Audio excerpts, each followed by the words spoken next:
Hello, thank you once again for watching and listening to me. My name is Joseph Areu, and I thank you for subscribing, and I encourage you to continue to subscribe and give me feedback on my videos. Ladies and gentlemen, there are times when we invest for purposes of what we call liability management. If you read some places, they will talk about liability driven investments, LDI. What are these kinds of liabilities? So you may have school fees, for example, to pay for your child, and they are recurring liabilities. Every quarter or so, you have to pay them. You may have a mortgage to service every month or every whatever period of time you have to pay them. So these are recurring liabilities and they are predictable.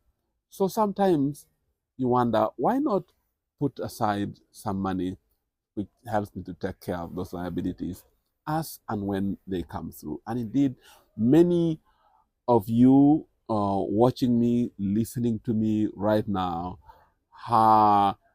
do fall in that category. Some of you have actually consulted me before, and that's why I want to share my insights with um, all of you.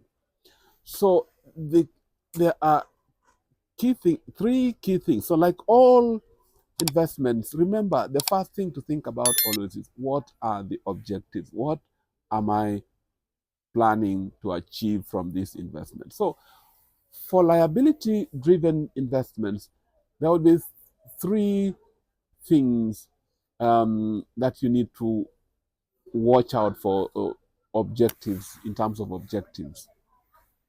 The first one is that you would be looking for an investment which will yield or give you a regular, predictable yield. All right? So, a bond, for example, every 6 months it will be yielding something, because that is the money then that you can use for purposes of meeting your liabilities. If you think of land, for example, land does not yield anything. It just stares at you and waits until you sell it. So that's not a good investment for purposes of liability management. So a regular yield, which gives you what I would kind of like a regular income. Okay, so yield is number one, very, very important. Number two, obviously, safety. You want to be absolutely comfortable that that investment is safe. You don't want to make an investment for purposes of fulfilling fixed and certain liabilities, but the investment turns out to be very volatile. Then, of course, that mismatch in availability, in certainty, volatility will cause you problems. So you want to be sure that this is a safe investment, as low a risk as possible.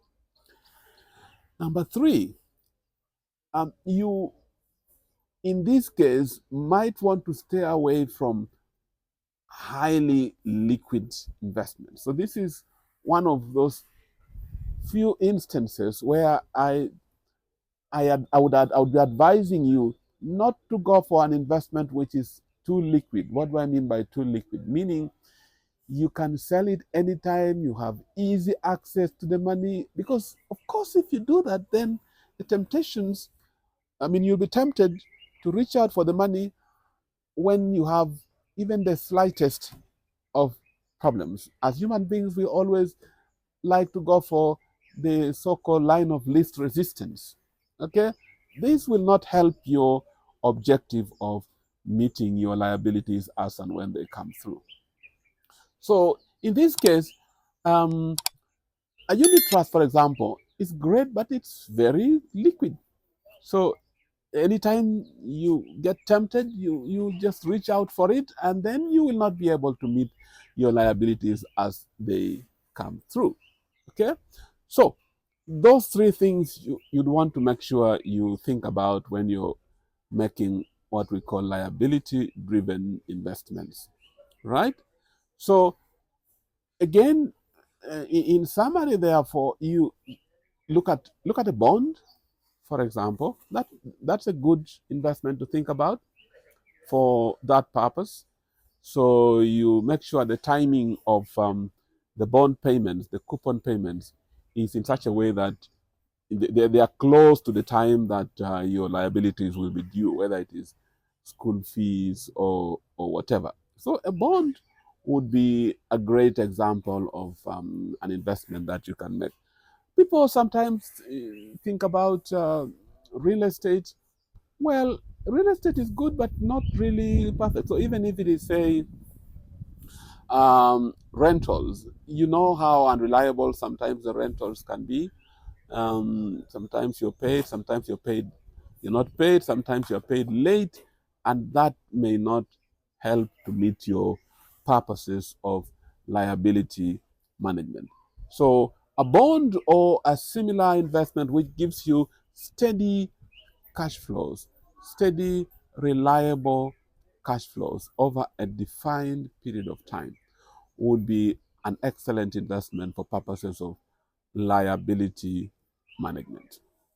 Thank you very much, and I hope this was useful. Do continue to do subscribe and share my videos and give me some feedback. Thank you.